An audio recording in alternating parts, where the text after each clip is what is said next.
this sequence. Oh my goodness. You did, I should write. You should write it a year. Yeah. Okay, let's start. Yeah, okay, we're good.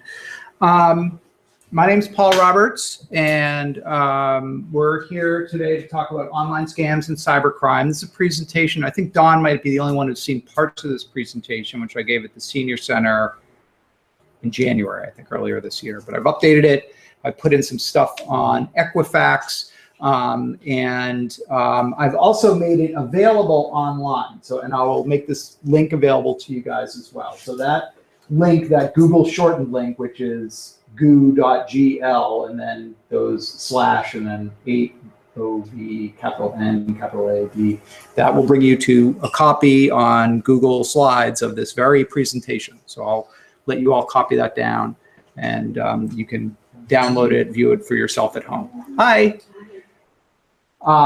So let's just see. Is that a special version of Google? They have a little. It's Google Slides, which Slides. is, yeah. Okay. So it's, I just imported the PowerPoint, and so all the formatting might not be perfect, but it does a pretty good job. But you don't need any special application to view it. Okay. We have a very busy agenda, and there's tons to talk about because we're talking about cybercrime. And cybercrime is, like, I write about cybercrime, and I've been writing about cybercrime for 15 years, and it's like, it is just a fire hose pointed at your face of information and stuff going on every single day. There's just an incredible variety of things happening on any given day. I speak as a journalist who's covered this. It can be overwhelming. It can be completely overwhelming to me, and I've been writing about it for 15 years, so I can only imagine what it is for the public who has to try and sort through this and make sense of it and figure out what's important and what isn't important. So this is a busy agenda. I'm going to spend a couple minutes just saying hi, and we're going to talk, just introduce each other to each other.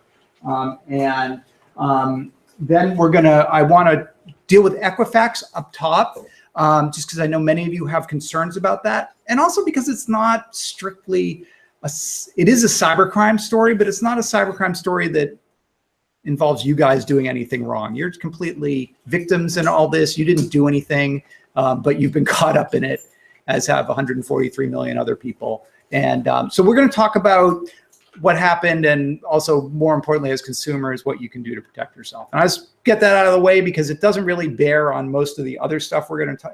It does and doesn't really bear on most of the other stuff we're going to talk about. Okay. And we're going to talk, I'm going to do a little poll, just get a sense of your, how wired you are in your lives. We're going to talk about why the value of your data and why cybercriminals are interested in your data, what the biggest threats for you as consumers are versus if you were a company or something like that, or a famous person, which would be phishing, ransomware, and scams. And then we're going to talk about ways to simple things that you can do to make yourself a lot more secure. In particular, password managers, using strong passwords, and using two-factor authentication to protect your important accounts, which would be your email accounts, your online banking accounts, and brokerage accounts, and you know, your e-commerce accounts if you're doing things like Amazon and stuff like that. Okay. Okay. So I'm Paul Roberts. Hi, everybody. I've been in Belmont now for 12 years, and I have 3 daughters who are 16, 15, and 12. I'm a town meeting member with some of you here in the audience from Precinct 8, and a 3-term town meeting member. I think I'm in my 10th year on town meeting. I'm chairman now of the IT Advisory Committee, which is, I have an extra L in there, which is a committee that is made up of appointees from the Board of Selectmen, from the school committee, and from the Library Board of Trustees. And I'm the library's appointee to the board. And we advise other town departments on information and matters related to information technology and increasingly information security. So we had a table at the Meet Belmont event with some a tip sheet for improving cybersecurity, and we're going to be doing a lot more in the coming year to help educate the public and inform the public about some of these issues. Because we've got some I'm actually probably the least technical and least smart person on the committee. There are some really great people who are information security professionals, information technology professionals, engineers, computer scientists, and so on. So it's a great committee. It's been kind of a quiet committee, but I think the role of technology is growing. And so I think that the stature of this committee is going to grow as well. I mean, I started a blog a bunch of years ago called Blogging Belmont. You might have read my stuff in the Citizen Herald, and I'm on the board at the Foundation for Belmont Education. Professionally, I've worked in technology basically since I got out of school. So got out of grad school in 1994, went into the technology industry working for a company called Logica and Lexington, and I've been either in technology, either as a technical writer, technical trainer, marketing person, and then when I was in my early 30s, I sort of said I want to do something more meaningful, and I became a technology journalist. And just so happened that I've picked up at the time, the job that was open was the cybersecurity beat, which in 2002 was somewhat obscure, small story, mostly limited to the technology press, the trade press. And since then, it's become a much bigger story. So I work for technology companies, Cisco Systems, CGI, Kaspersky Lab, and a bunch of publishing, Ziff Davis and IDG, Christian Science Monitor, written for The Economist. And I now have, for the last 5 years, have had my own blog, which is called Security Ledger, and I write about security. Okay. So that's my thing. Let me just take a minute, and could we all just go around and introduce each other, or just introduce ourselves, and maybe just start you and just go across? Sure, I'm Molly Allison, Belmont resident for 20+ years. Also precinct 8, former town meeting member. Thank you. And here because?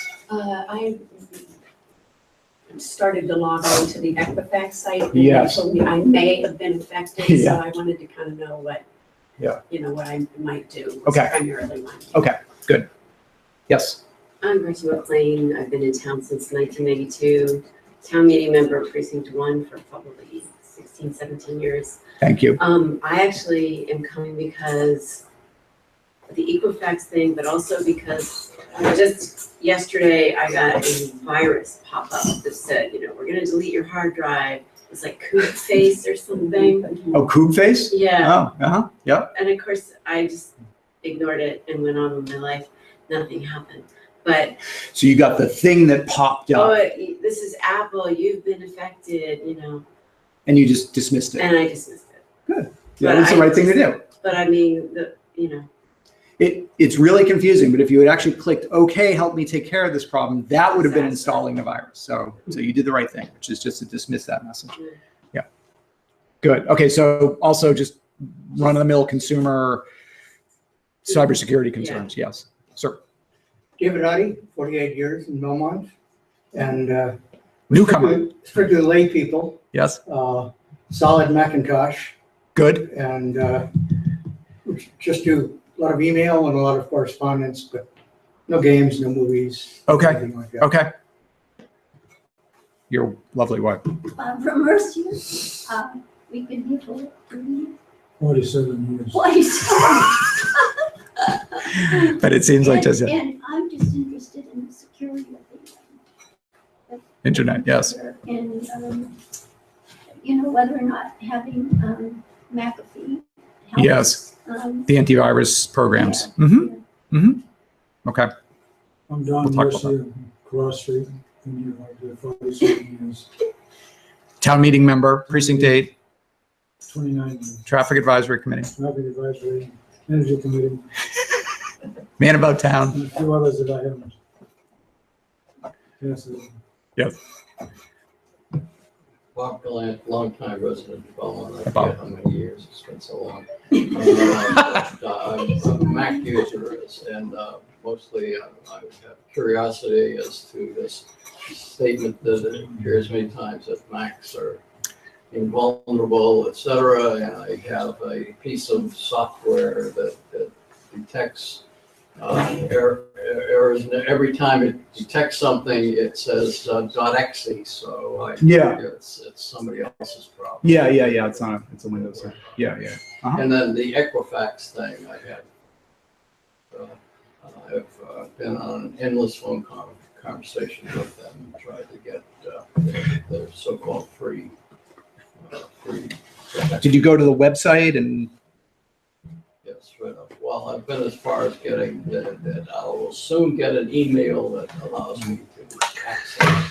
Yeah, they did not get high marks for their response to this incident. We can talk about that, but yes, your tale of woe is not unusual. Okay, thanks, Bob. Awesome record, 30 plus years in Belmont, and this is my 18th year at Butler School. I'm a town meeting member from Precinct 6, and involved in the Belmont Library mostly. This scared me. Yes. And I work with lots of way younger people who were talking about it at lunch all the time. And I said, I'm not doing anything because I'm afraid of touching this thing that has caused the problem. Mm-hmm. And they were saying I was being ridiculous and I needed to do it, and I haven't done it. So, Okay, I'm okay. looking for someone with a little more Yep. experience to tell me whether I should or shouldn't, and what it is I should do if I should. Yep. You, sir. Marcel Seiler, 40 plus year Belmont resident. And, actually, my wife sent me here. I could tell. No, I am a Mac user as well. I use the iPad a lot, Uh-huh. iPhone, and of course there are some concerns. Yes. There's a lot of moving for information, Yep. one order or another. Yep. Do online banking and this kind of stuff. Yes, You've been a long time. I know. Oh, good. Hi, my name is Wong. I'm the foreigner. I live in Cambridge. Oh, okay, that's good. Welcome, 44 welcome. 44 years. Yes. And the library is the closest library to me. So I was just here today and to stop in. You're right down Concord Ave, right? Yeah. Yeah, good. Good for you. My name's Judy Miller. I'm also from Judy. Cambridge. Yep. And I'm a Welcome. Mac user. Yep. And I have the same questions everybody else has. Okay, okay. I'm Joanne Birch, excuse me, from Belmont. I'm a Mac user and. Town meeting member? No, Oh, that's right, Joanne. ran for town. When? Really? Okay, you got to run again this year. But I'm here right now for Equifax, Yes. but I was also hacked because I'm a close family member of someone whose data was hacked and given to the Chinese. So all of my data is there as well. And I'm just really wanting to know what I can do. Okay. So you were compromised as a result of them being compromised? Yeah. Okay. Okay. Okay. Yes, ma'am. I'm Mary Stearns and I use a PC. That's okay. Yeah, I know that's I'm fine. Here, I'm a library trustee and a Yeah. town meeting member. Welcome, for Mary. Precinct 3, I've lived here a long time. Yeah. And I just use the computer so much that I'm concerned. And Yes. I have been hacked, I got it straightened out. I get some strange emails that they say they're from Amazon, and I just delete them. Uh-huh. Uploaded some, that's been recent. I also was a federal employee who's OPM. everything was stolen, and they supposedly gave us some coverage, which really was not covered. Yeah. So I'm very leery of giving any more personal In information. the Office of Personnel Management incident. Yeah. Yeah. Yeah. And can I just digress and tell you, the kind of alert they would give me, they give me an alert, and I go look at it, and they'd say, a sex offender has been detected in your neighborhood. Yeah. It was weird. Yeah. You know, just these global crimes. Yeah. So physical crime, where you're really more concerned about online crime. And I Yeah. have colleagues who actually did not give their information to OPM because they didn't trust it. Yeah. So. Yeah. A lot of those people didn't have a choice, right? If you were looking for some kind of clearance, you had to. Yeah. Yes. Yeah. Shannon Roberts, I've been in Belmont since 2000. I work on PCs at work and Macs at home. I think I'm just interested. I've been trying to get my husband to check to see if we were affected by Equifax, but I think it's convoluted enough that he hasn't really been able to get through all of our systems. So I just to sit with him and help him. So I'm trying to. Yeah. Okay. Those are good questions. So some of the things that I heard coming out were obviously Equifax. We're going to deal with that right up front because I know a lot of you are very concerned about that, and I want to talk about what I know and be as helpful to you as I can about that. Being unable personally to fix a problem for you, as I wish I could. And then, Mac, this whole Mac versus Windows, which is more secure. We can talk a little bit about that. Security software like antivirus, is it valuable and useful? Do you need it? And then just a lot of encounters with funky stuff online, strange emails, malicious software infections, that type of stuff. Okay. All right. Okay. So let's start first with Equifax. Yes. What we know about Equifax, or what all of us have heard, is that they were hacked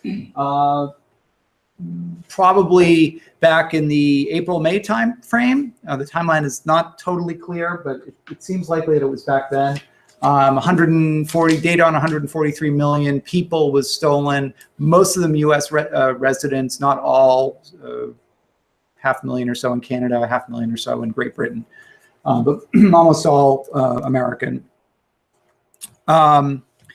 What data did they sell? And there's Steele. There's a little bit of, obviously Equifax as a credit bureau has a ton of data on you. If you've ever done a credit report, they have everything, where you lived and who's lived with you. But this hack did not get all of that. They didn't get your complete credit record.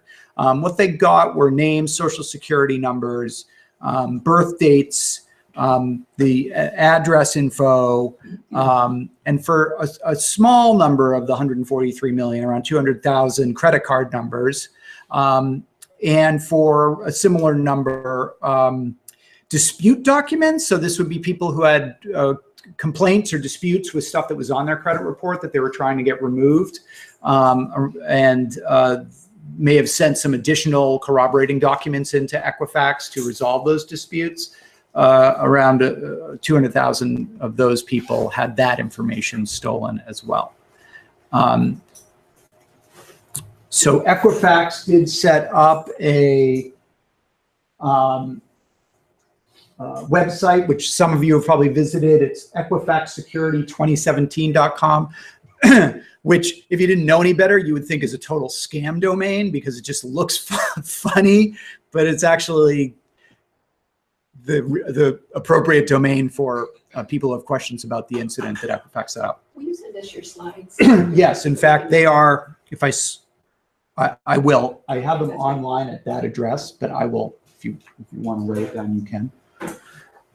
I'm sorry, what's the address? So it's a Google shortened link. So it's can you see it? So it's https:// and then it's goo.gl, and then there's another slash, and then it's 8 O as in Oscar, V, then capital NA, then lowercase d.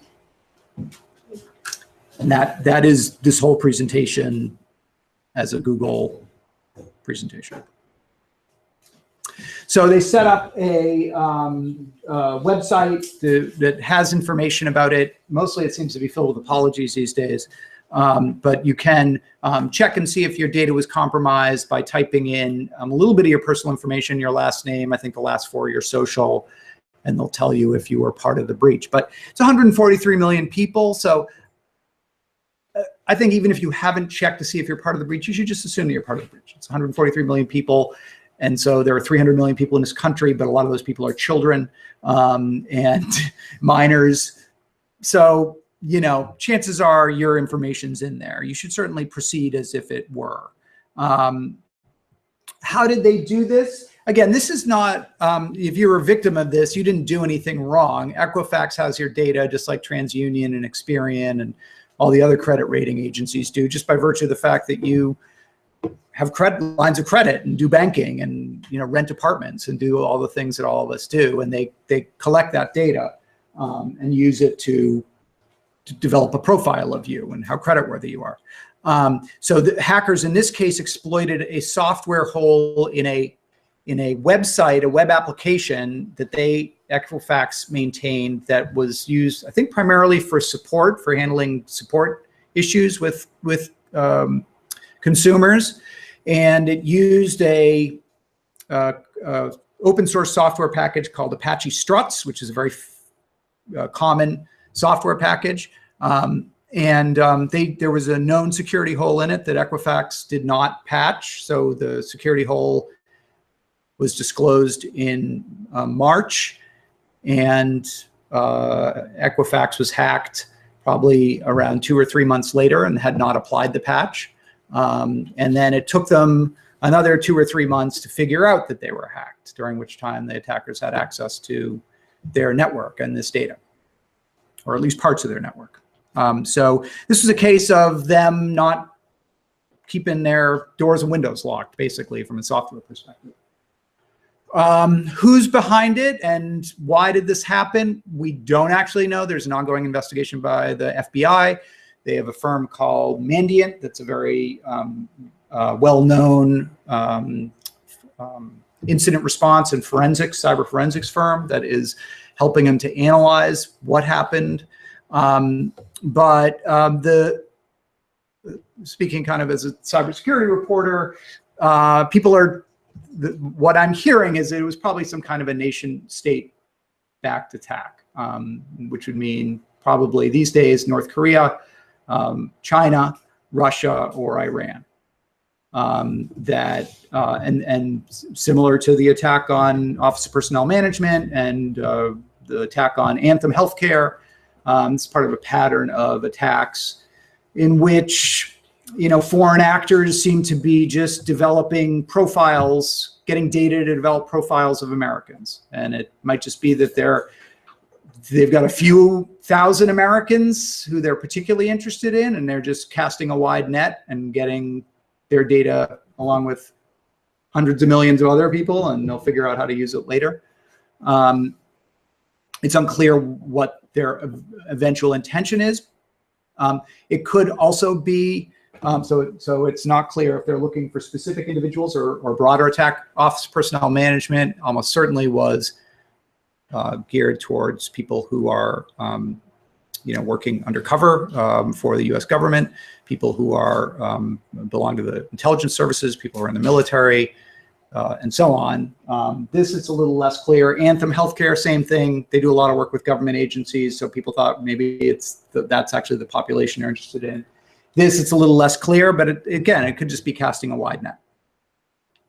But it does, the indicators seem to be pointing to that type of an attack, though we don't know. So it isn't actually totally clear if it was a financially motivated attack carried out by cyber criminals who just want to steal your identity, open lines of credit in your name, or that type of thing, or if it were a nation state that's going to be looking to do something more subtle.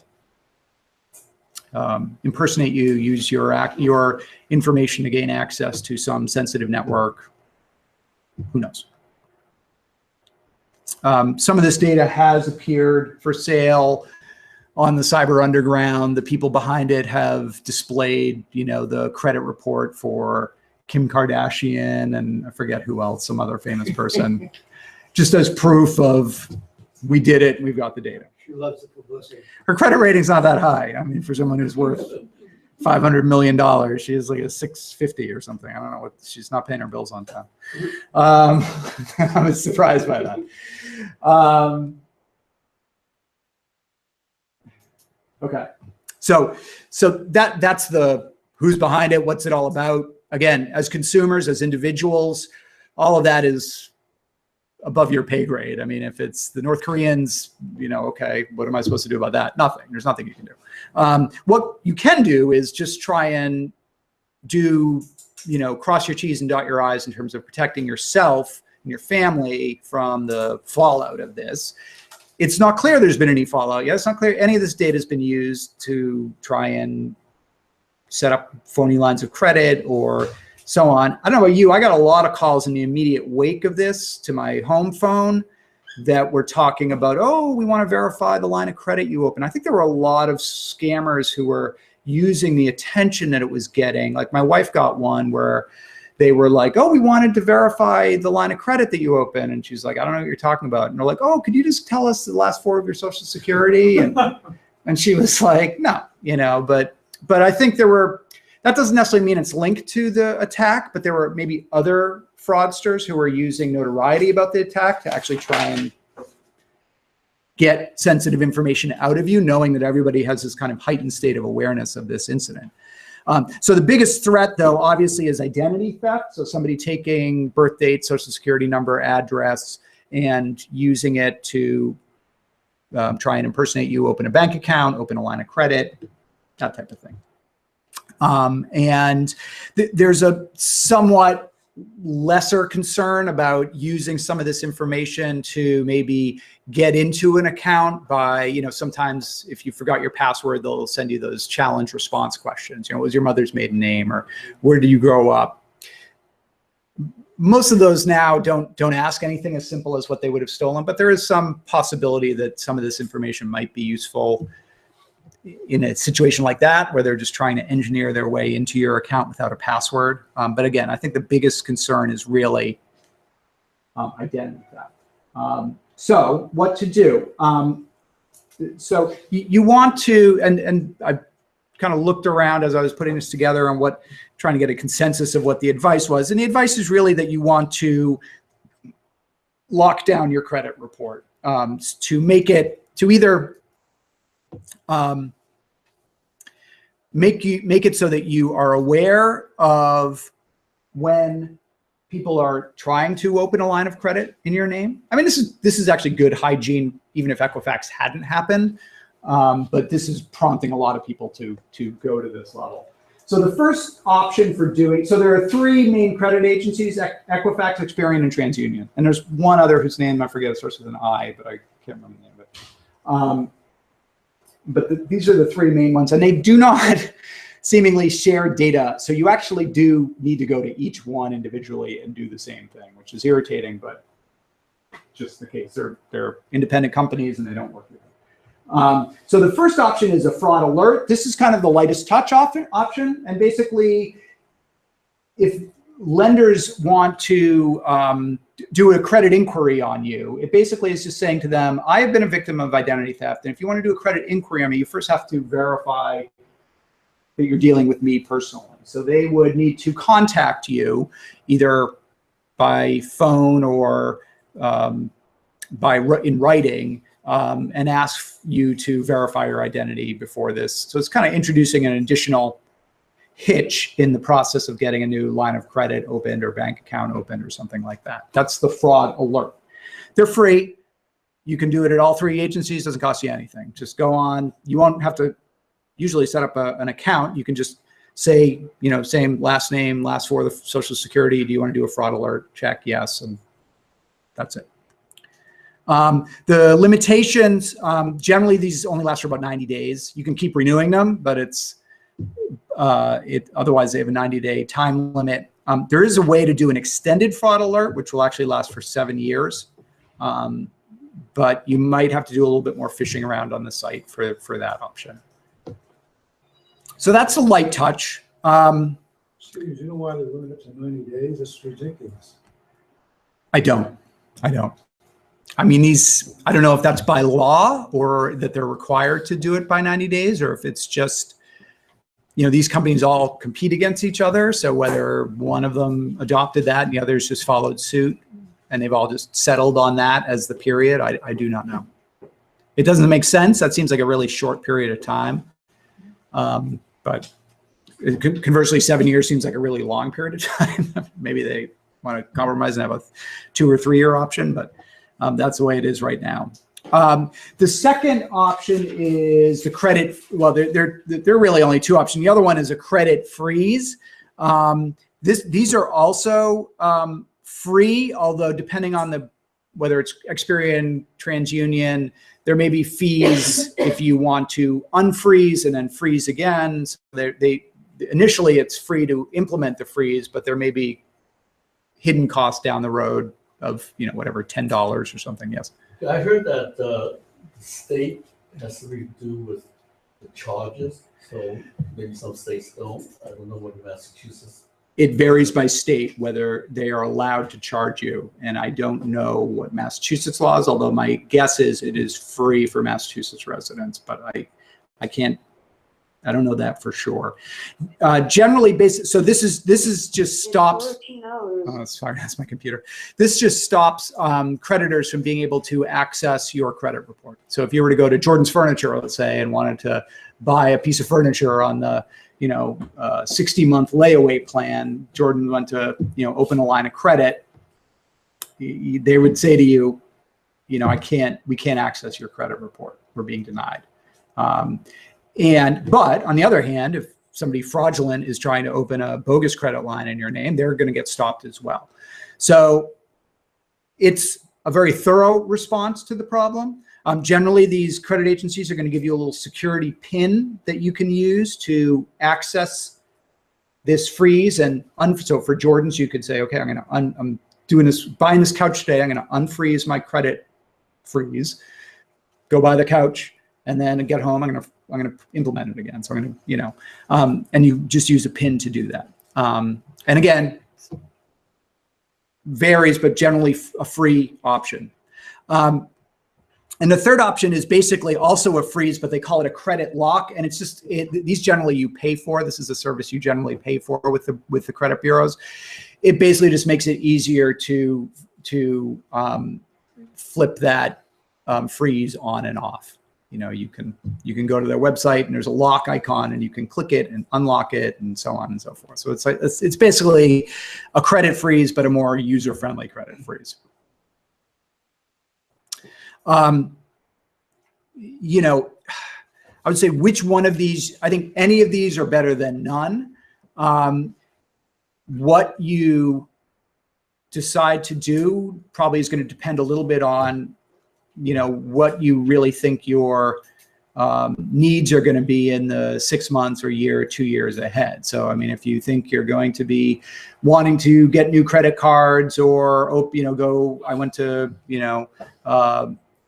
the department store and wanted to take advantage of the 20% sale and get the store credit card, doing a freeze or a lock is going to complicate some of that stuff. You're not going to be able to do that at the register. But if you don't do stuff like that, it doesn't matter. Or, or if you're refining or if you're buying a house or whatever. The freeze and lock, you're going to be diligent about needing to go on, make sure it's unlocked so that these people can do the credit inquiry. If you're at a period in your life where you're not opening new lines of credit and you're not having those types of inquiries done, then this is a very efficient way of making sure that nobody's going to open a line in your name or something like that. Yes. Just out of curiosity, if you lose your credit card and you have to get it replaced, would this impact that? No, I don't think so. No, because they've already vetted you. You've already got a relationship with that creditor. So for young adults, I've been wondering whether I should be locking my kids' credit down too, because they're in their early 20s and late teens. Yeah, and frankly, this is something I haven't even done, but even preteens, because our kids, even though they don't have as rich financial lives as we do, they still have Social Security numbers, and those Social Security numbers are still floating out there in the ether. And kids can be victims of identity theft. And often it can go on for years and they don't realize it till they're 18 and applying for student loans that somebody's been out there using their name and their Social Security number to get credit cards and not pay them. And they've got all this, bad debt in their name, but it's dead people too.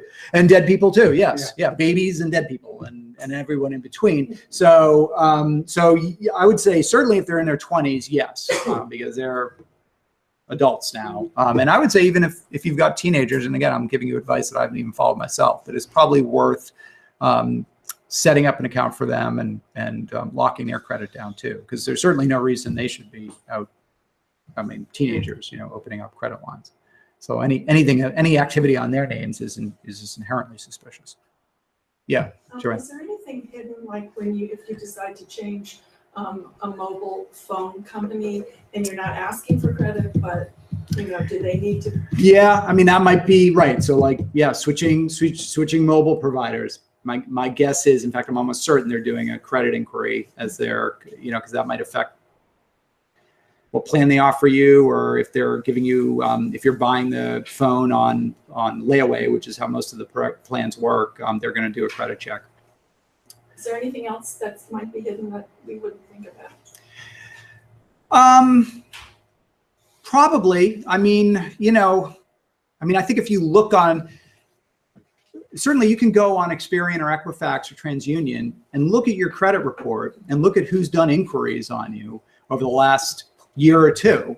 And that'll give you a good sense of what's hitting your account. And, I'm always surprised. I mean, there's often stuff where I'm like, oh, wow, I didn't realize that they were doing like a credit check when I opened that account. There aren't so many. I think when I looked on my account, maybe there were 3 or 4 over the last couple of years, of inquiries. But, you are often surprised at how often that is happening. And it can be a hiccup. I think the classic example is, you're at the checkout line at Nordstrom's or whatever, and you want to, oh, you can get 30% off. You just get a store card. And you're like, oh, yeah, okay, great. And then all of a sudden, like, well, we can't. You're being rejected. We're not allowed, we're being blocked. And then you're saying, oh, yeah.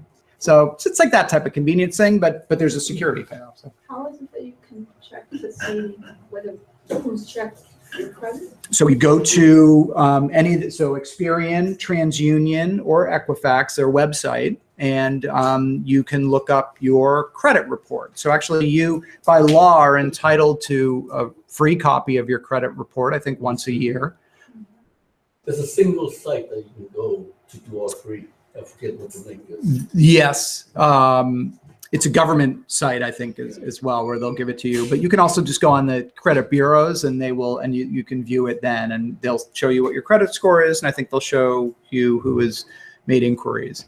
This is the kind of thing that this whole Equifax thing has gotten me nervous about. So how do you know when you go online that what you think you're going to go check, and you have to give them some personal information, that you're actually getting that website and not somebody posting it?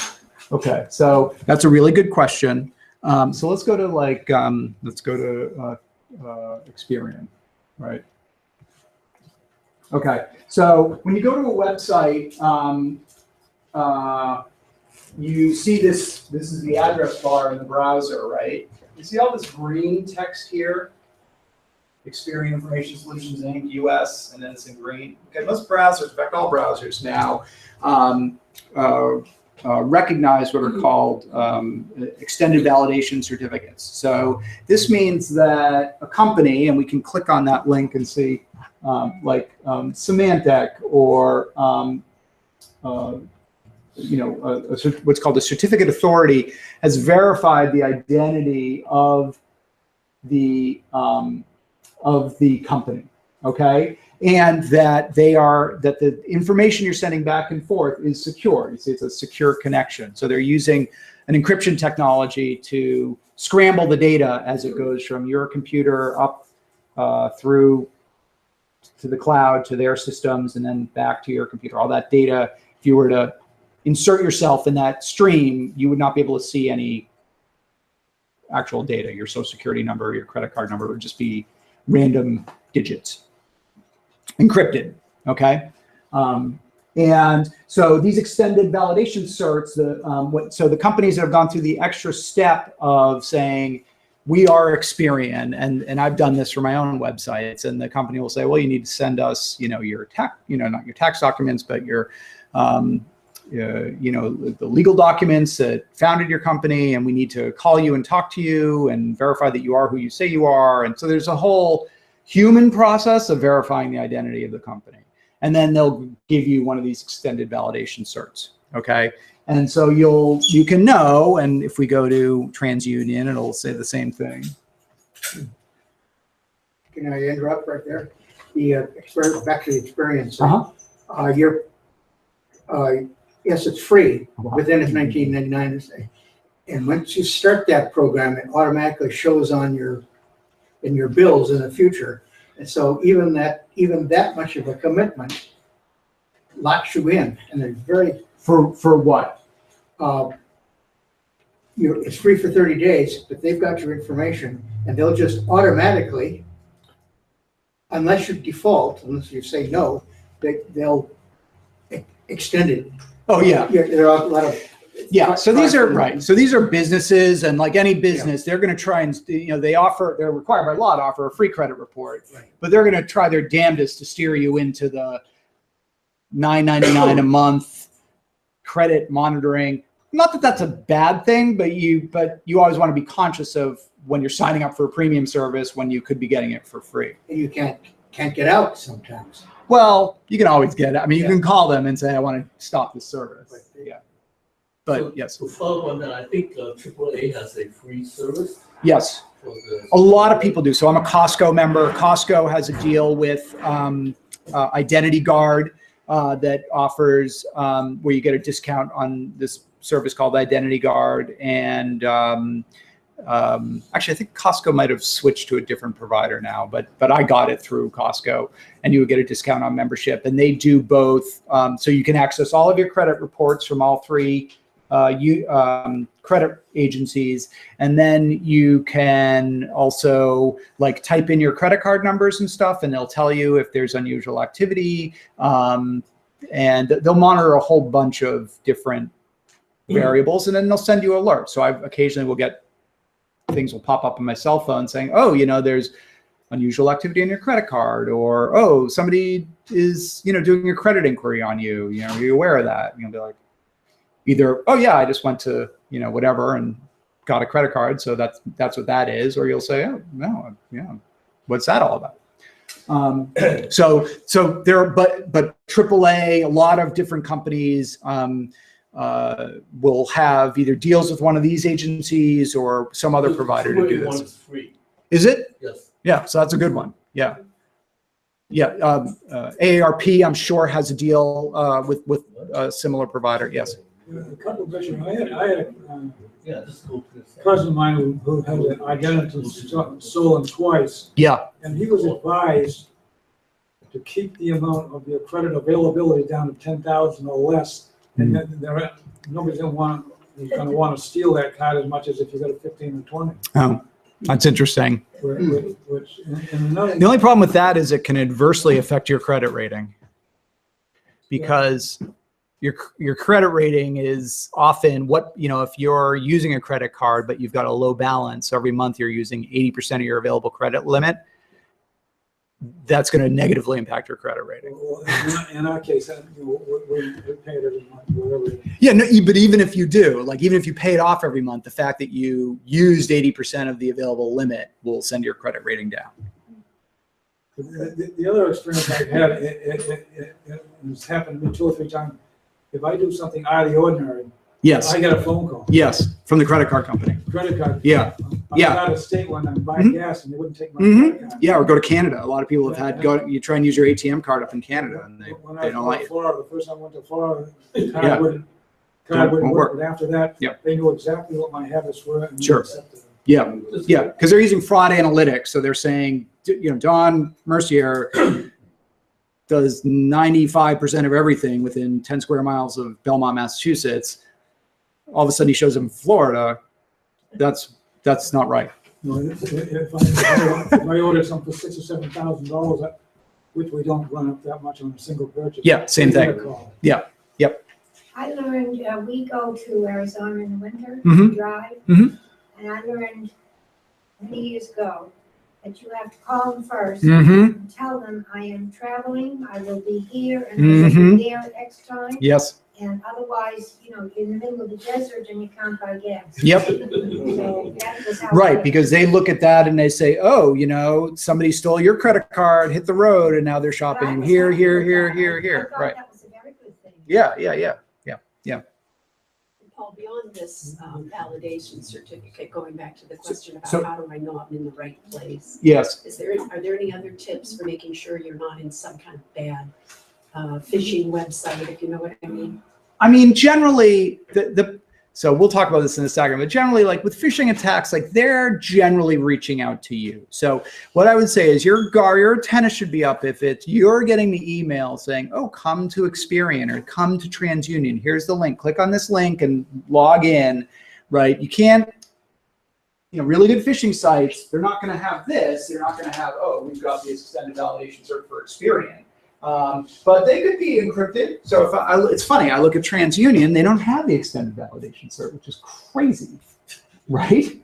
They just have, it's secure, but anybody can have a secure site. You can get a SSL cert from Let's Encrypt for nothing. So that's a major credit rating agency. It doesn't have an extended validation cert, which, you know, my dunky little security website has. And The more secure one up again. so let's look at Equifax. I'm sure. See, Equifax doesn't. No. That's fucking experience. So would you put your information in, given that they don't have the? Yeah, because I typed it, you know, I went to that site. I know that that is their website, and I typed it in. You know, if you look at Microsoft.com, well, I guess, you know, maybe these are, it's displaying it differently. It's interesting. You know, what I do is that I will bookmark the site that I go to. Yes. I never click on any of the links that are provided to me. Okay, so I don't Yes. know that link that I have in my bookmark. Yeah. So it's good. Okay.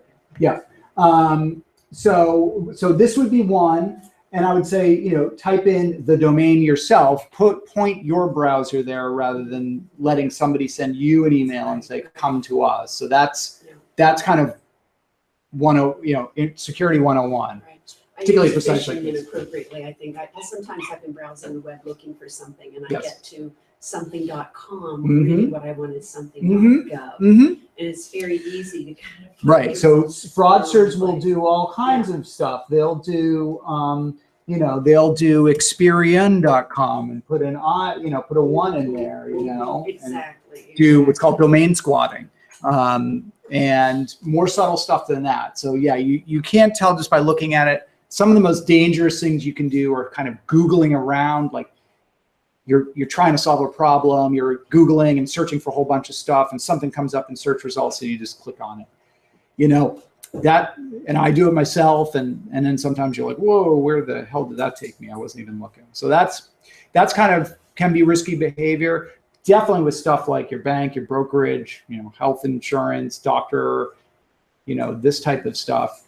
Know where you're going, type the address in yourself and go there, and you'll be okay. But don't just click on a link because it arrived in, even if it's an official looking email, social media message, text message, any of that stuff, you know. Yeah.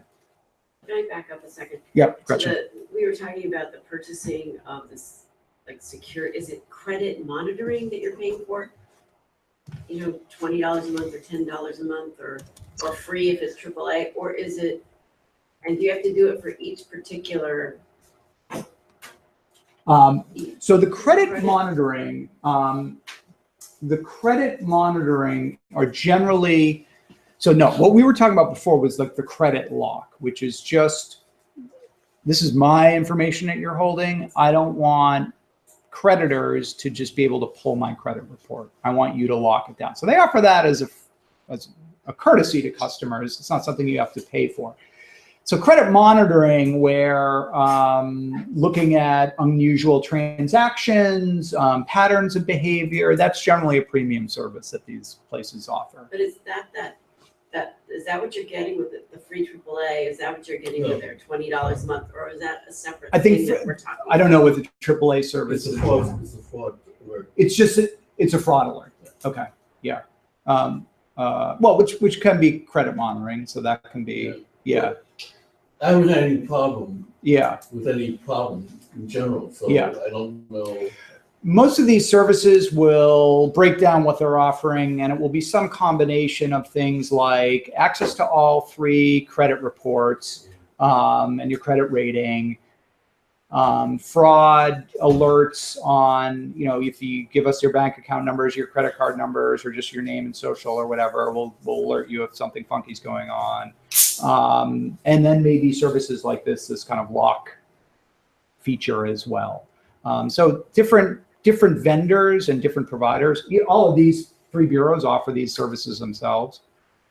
But do you need to pay for it at each one? So Generally, those sometimes credit you're- monitoring you are paying for, yes. Unless you, So separately at each one. yes. Now, if you do brokerage at Fidelity or Bank of America, or you have an account of a certain size, you may be able to get one of these services for free, right? So they sometimes they're bundled in with other things that you may be doing, either with your bank or brokerage. But if you just de novo go to Identity Guard or go to Experian, TransUnion, Equifax, and want to sign up for a credit monitoring service and fraud alerts and stuff like that, it's gonna cost you money. Yeah, not a ton of money. Maybe it's $9 a month, but it is a premium service. Hello, sir. Welcome. How are you? Good. Glenn, this is Glenn Wong, also from the IT Advisory Committee, who is an information security professional. Yes. Well, I'm glad he's here. Maybe Yes. maybe George can answer the question. I'm really getting to the end of my rope. My concern is you hear all these things going on, that all of a sudden somebody come in and swipe and clean out your bank account. If that happens, who's responsible and how is that handled? Well, I mean, what do you mean swipe and clean out? Like online? Well, no, I'm talking, I don't do any of that business online business. I'm skeptical about all of it. But one of the things that I also do, I make sure that I get paper statements from the bank with the numbers on it. Every time I make a deposit, I make sure I get the balance in the account. Yes, so there's no question that I've got that in the account. But now what happens if somebody comes in and steals and swipes that account and cleans out that account? How is that handled? Well, I mean, if it's fraud, it really depends. I mean, generally, if you detect it right away and contact your bank, they can usually try and get some of that money back. But you know, often, you know, that money may just be gone. Isn't the bank responsible for that? Based upon your bank statements, you have to prove that you've got the money in there. So if I can add, I think what sometimes happens is you have identity theft. So someone impersonates you, right, and goes through and is able then to steal your money effectively, right? Now, if it's a case where the bank is negligent and, you know, they haven't followed certain procedures and they're, you know, somehow records get lost, right, then that's the bank's fault, right? And I'm sure there's some sort of precedent around that. But if someone goes in and claims to be you and shows the valid proofs, it's very hard for the bank to reclaim that, in which case it ends up being sort of a law enforcement issue. Yes. Right? And those can drag on. Like, again, I've never personally done it, but I know plenty of people who've had that problem, right, with identity theft, and reclaiming it is very, very difficult. Right. I would say that this is an area where there's actually kind of active, you know, there's active legal questions around where the liability lies. So, for example, there have been cases, particularly with small businesses, where hackers have penetrated the business's computer systems and arranged, you know, through taking over an account or what have you, arranged a wire transfer from the business's accounts to a foreign bank account. And that transfer has gone through so the business got hacked. So in theory, they're at fault because their, you know, security was not up to snuff. But the business has actually been able to go and sue the bank and say, no, you know, you should have had more safeguards in place to prevent what was clearly a fraudulent transaction. But you did not, and therefore we're not going to be liable for this. You need to make us whole again, basically. So you, the bank, didn't have in place, knowing that this is a phenomenon because it's either happened to you before or it's happened to other banks before, to prevent this from happening. So this is, and the bank is obviously going to disagree with that, and they go to court over it. So it's a kind of an area that's being worked out, which is, so what are the responsibilities of the customer to keep their network secure? And then also, what are the responsibilities of the bank or the brokerage to have fraud detection, to have checks in place, like, oh, this company that suddenly went from wiring, you know, $5,000 at a time is now wiring $250,000. Maybe we should call them and get a voice verification that this is legitimate instead of just sending the money. So those are issues that are being really worked out legally. Yes. The main thing I do in all my business, I won't do any transmissions through the computers for that reason. It's always in the banks themselves. out through the bank statement. So Yes. there should never be any activity like that. And as far as identity, you know, even on your charge cards, a lot of time now you go into a store and they look, they don't check your identity. I think there's a gentleman over here who had a comment or a question. Well, Yes. I have a question. How Yes. does identity theft take place? Should an individual be seriously concerned that his identity is going to be stolen? And what is the process? Go ahead. So there are many. I'm going to get some I stuff. mean, how do you find out that your identity has been stolen? So part of it is you have to be vigilant, right? And because the form of identity theft can take, there are many ways that it can happen. One of the very traditional ways are these random messages that you might get. It used to be mail, and now it's increasingly through email, where they say, you know, I'm the Prince of Nigeria, and I've got, you know, a large sum of money, and right. And it sounds really far fetched, but you know, the reason you still see those is because they're actually effective. There are people who will respond and say, oh, I would want to help you. Here's my bank account number, and yeah, if you wire it in, I will hold the money for you in escrow. And suddenly they have enough information to then call up your bank and make some sort of transaction. Sometimes that information is stolen en masse. Right, so I don't know if you've been following the news, but just last week, Equifax, which is one of the, I don't know if the pod We covers talked this. about it. It was one of the three large credit rating agencies, and they had right. So that information in there included things like your social security number, your birth date, and your address. Right, this is all information that can be used to identify you. Right, but there's more. No. There is more, but it depends on where you're going, right, or who's trying to steal your identity. Like if you're applying for a credit card. If you look at a credit card application, there's typically not that much information you really need, right, to apply for a credit card. For other things, yes, there's much more layers of security, and so in which case the ability to steal your identity there may be harder. Right? So you could always steal identity. You could go, you know, 40 years ago, you could go dumpster diving behind the doctor's office or the accountant's office and probably pull out a lot of information on their clients that you could use to forge a phony identity, you know, or maybe 5 or 10. You know, the difference now is that information is being aggregated in hundreds of thousands, millions of people together, which is why people, you know, companies like Equifax become very rich targets, because it's, you know, it's like the guy who said, you know, why do you rob the banks? Because that's where the money is. You know, why you're interested in identity information, you're going to go to an OPM or an Equifax because they've just got tons of information on people. Yes. So like 15 years ago, somebody filed a income tax, filed their income taxes using my daughter's social security number. Uh-huh. And they wouldn't reveal. How old was she? She was like 10 at the time, so it was like definitely they stole her. Mm-hmm. So what do you, like, is she at risk now for that? Yes. Yeah. That could like somehow come back. Now she's 23. Yeah, sure. She's been a victim of fraud. Yeah. Well, the IRS flagged it, and it's. Yeah, I mean, that happened to Lisa and I, you know, the last 3 filing years. Somebody else used your social security. Yeah. Can't you get a new one? Social security number? Yeah, I mean. Jesus, I guess, but you know. No, well, if you're young enough. That's gonna really screw things up. No, you're young enough to get a new one, so it doesn't affect your history. Yeah. And then I'm never gonna get back into the country again, you know.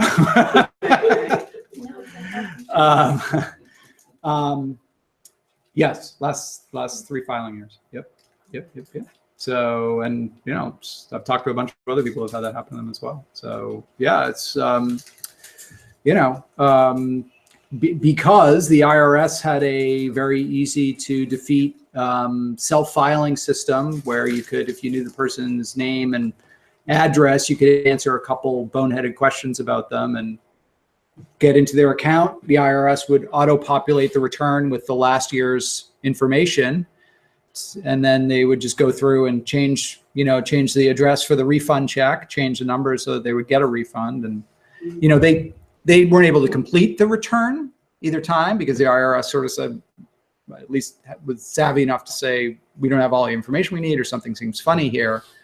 Sent a letter to us, and then we were aware of it through that. But you know, you're talking about the IRS too. I mean, you know, it's an organization that's using, you know, 50-year-old software on 40-year-old hardware, and it's had their budget slashed and woefully understaffed. So they're not as on top of things as a private sector firm would be. They don't have those resources to really stay on top of these cases, and there are millions of them. So anyway, am I leaving anything out? Yeah. Okay.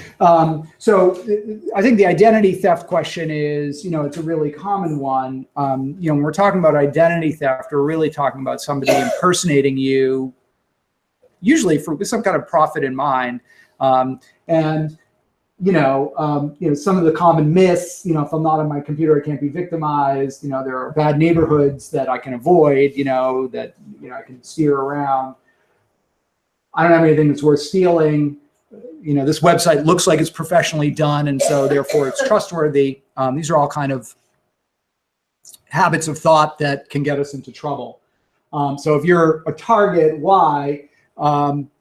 You're online, you're trusting, you're not as tech savvy as the cyber criminals are, let's say that, and because you have assets. So you have bank and brokerage accounts, and this is you as an individual as well as you as a business. You have bank and brokerage accounts, you have access to lines of credit, you have identity information that can be used to create entirely new accounts and lines of credit.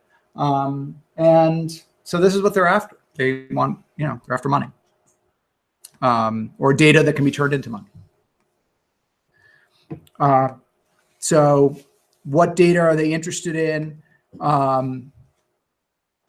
We've all just talking here have come up with most of this, tax return data, bank account information, credit card information, social security numbers, any identifying information about your date of birth, where you lived, medical account numbers and things like that, all useful to them. Most of this data lives in one form or another on your computer, in email messages, in files, stored tax returns, right? Quicken files or TurboTax files.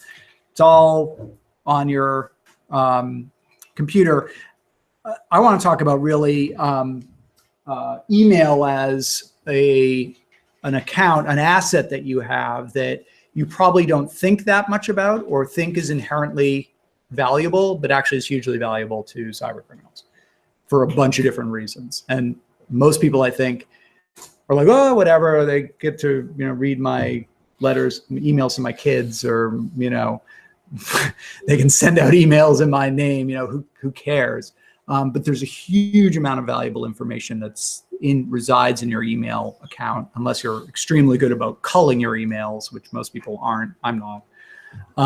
And so you actually need to really think about your email account in a different way and think about it as something that actually is worthy of pretty high security. So, what's in there, alerts that you're getting from your bank or brokerage about account activity, or statements. How many of us are doing e-statements now instead of getting paper in the mail?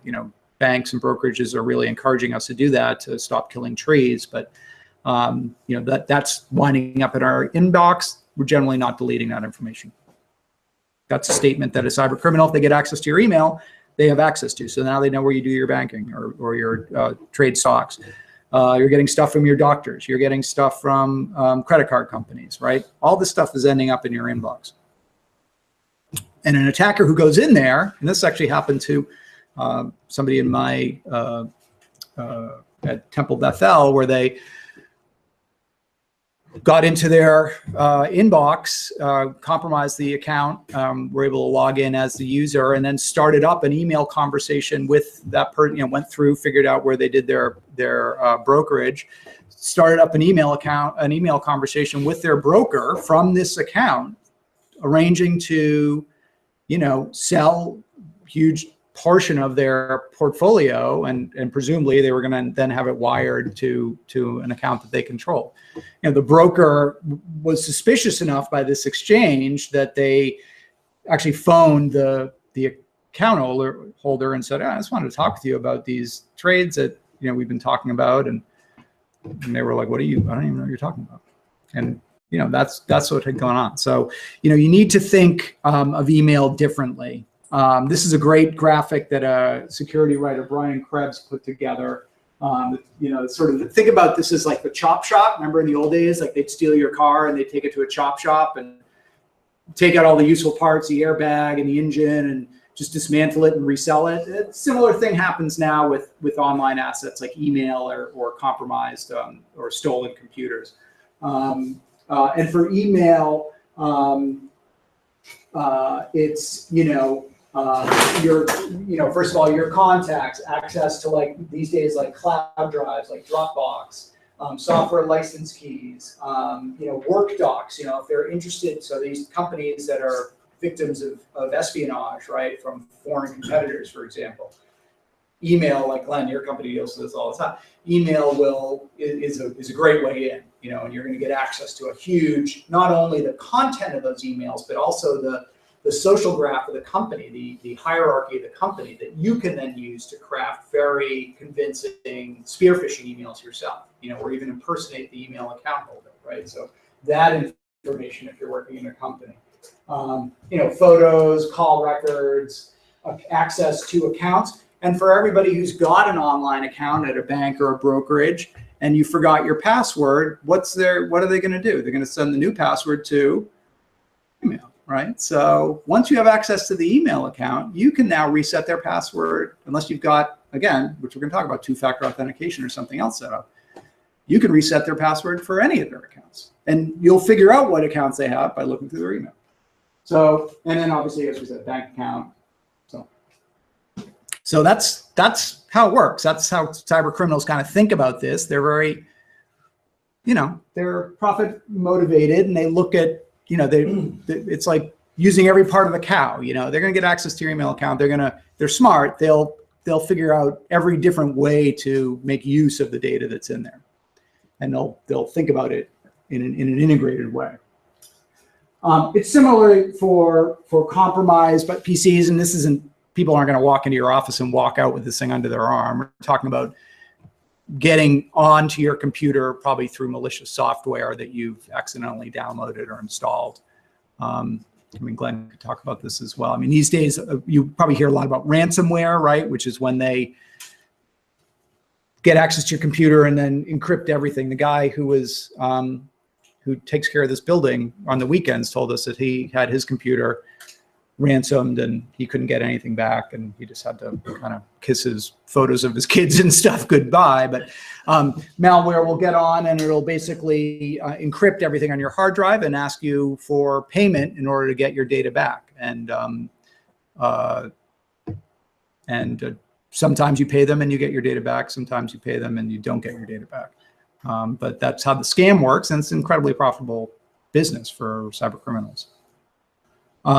But same thing, even if you've got ransomware, you shouldn't assume that they're just ransoming you. They're also probably looking to make use of the various assets that are on your computer. Same thing, bank account data, access to other accounts, account credentials. They can use your computer to infect other computers or launch denial of service attacks so that the computer itself can be reused in a criminal network, and so on. So, and am I missing anything? No, there are a lot of different ways you can be vulnerable, I guess. I think what Paul will probably bring up, if he hasn't already, is, there's value then in patching, and there's value in doing a lot of these sort of good hygiene efforts, because it will protect you against different forms of these sorts of attacks. So oftentimes, I think all of us, and myself included, will fail in some of the good hygiene that we sort of know is the right thing to do, but it's inconvenient, or it takes time, or it occurs right in the middle when you're doing something important, and this warning comes up from you, say, well, I'll take care of it later. Well, when you ignore those for too long, then you become more at risk for some of these sorts of things. And sometimes it's very obvious, like with ransomware, big message pops up and it says, your computer is now encrypted, and unless you contact me at this address and pay me money, you're not going to have access anymore. And that's very overt, right? That's happening. In other cases, some of these are a little bit more behind the scenes. Like your computer could be running really hot in the background. You don't know why. It's because it's sending spam out on from your account. And from your point of view, you may not be aware of that, but other people are no longer trusting messages they're getting from your email. Yes. Right. So there are different ways that these attacks work. Some of them are worse than others. But one of the best things is just, again, be aware of it, obviously, and then the more you self-educate, the more you learn about these things, and the better you become at figuring out ways to protect yourself. Right. So Glenn's totally right. I mean, and I think about this, like we all grew, like most of us in this room are non-digital natives. That might be a digital native. So we all kind of grew up in a pre-internet world. And so but it's not inherently different. So we all develop like a sense of kind of rightness and wrongness. And, like you get a gut feeling or your antenna goes up around strange situations that we encounter in our daily lives. So the example I use, like if you were in the supermarket at Shaw's, right, or I guess it's Star Market again, and somebody walked up to you and started to try and sell you their car, right, like really intensely, like, oh, you got to come check this out. It's right over here, right? Your alarms would be going off left and right, right? Like you would just be like, what the, why? Because people don't sell cars in supermarket parking lots, right? And they don't come up to you randomly and try and sell you a car. Like there are just so many things that are wrong about that situation that you would not truck with it at all. You would just be like, I'm going in the store and have a great day, leave me alone, right? And the same thing happens online. It's just that because we're not digital natives, we don't have the same, our antenna and our sense of rightness and wrongness is not as finely honed, right? And so like you talked about the cube face warning that came up on, was it on your Apple computer? Yeah, so you're on some random website and all of a sudden you've got a pop-up that says, you're infected, like click here now to get disinfected, hurry up. And you did the right thing, which was to just click that away, right? And probably move off that website onto another site, which is in essence the same thing as saying like, yeah, I'm not going to buy your car. I'm going to go in and do my supermarket shopping. But often we fail that radar test and we sort of take that warning at face value. We click, okay, disinfect me, and then in fact, ironically, we're infecting ourselves, So a lot of I think what I'm talking about and Glenn's talking about is kind of trying to hone that sense of what's right and what's wrong, what's appropriate in the context that I'm in right now. Like I'm on a news site, okay? A news site isn't going to tell me that my computer's infected. My antivirus software will tell me my computer's infected, or, so developing that sense of where am I, what am I doing, and is this appropriate to like the context that I'm in? And it's hard. It's like, we developed that sense about the guy trying to sell us a car in a parking lot through years of experience and being out with our parents and being in a lot of different situations, and we don't have the same amount of online experience, but it's basically what we're talking about.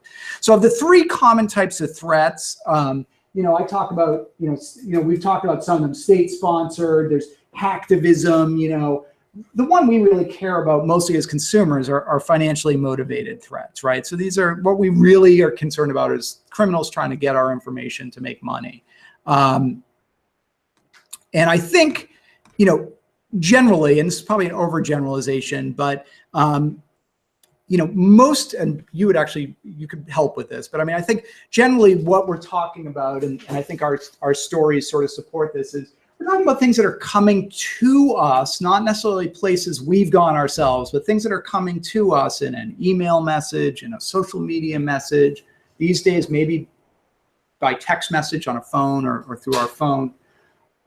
They've got something that they want us to click on to interact with, because no matter whether it's Windows or Mac, if they want to put something bad on your system, they almost always need to ask your permission to do it. They need to get you to agree to install it. And they're going to be very clever about how to do that. So it's a link or it's a attachment, like looks like it's a PDF document or who knows what.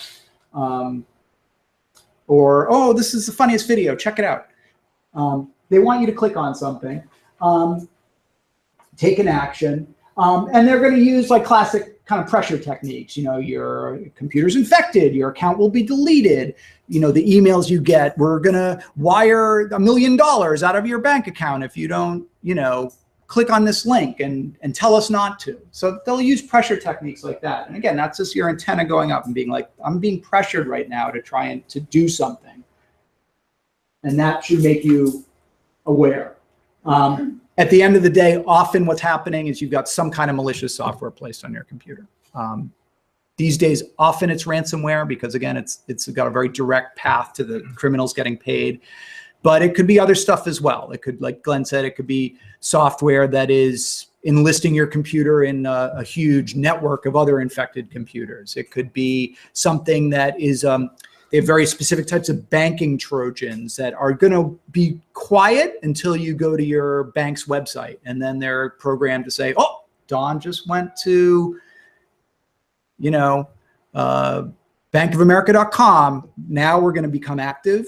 And we're going to kind of insert ourselves between Don and the bank. And when he thinks he's interacting with his bank, actually, we're going to be interacting with the bank.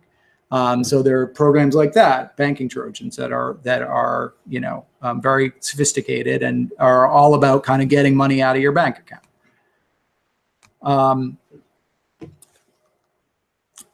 Okay.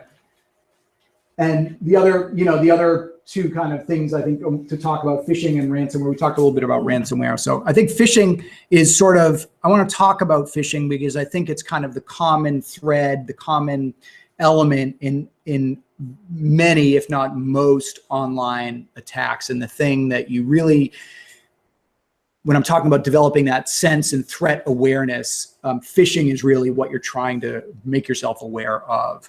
And it's spelled phishing, phishing, but it's pronounced phishing, like you're like you're fishing for fish. It's a way of it's a type of fraud. You are enticing someone or getting somebody to submit to you information like account information, username and password, or thing like that. So let me just see here. I'm trying to go to my next slide. Oh, here, I'm sorry. So phishing can happen via email, or it can happen via text message. It can happen via social media. Often it's via email. It's usually urging you, as I said, to do something. It may be from somebody that you don't know. It may be from a strange sender. It could be from somebody you do know, or somebody that, so it could purport to be from somebody that you know or not. It depends. If they've compromised somebody else's account and they're using that to attack you, you can't even count on the fact that you don't know this person. Often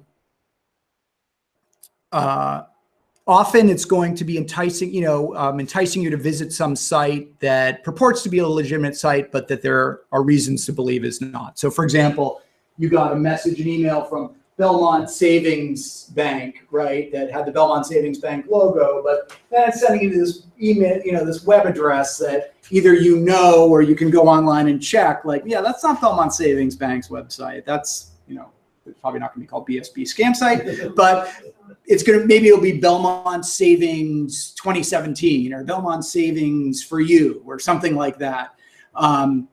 They've made an effort to make it look like the official site. When you if you were to actually go to that site, you may see the Belmont Savings Bank logo, but it is not the Belmont Savings Bank site. And no, Belmont Savings Bank won't just randomly create a website and start directing its customers to it. Okay, it's just that legitimate organizations don't do stuff like that, except for Equifax.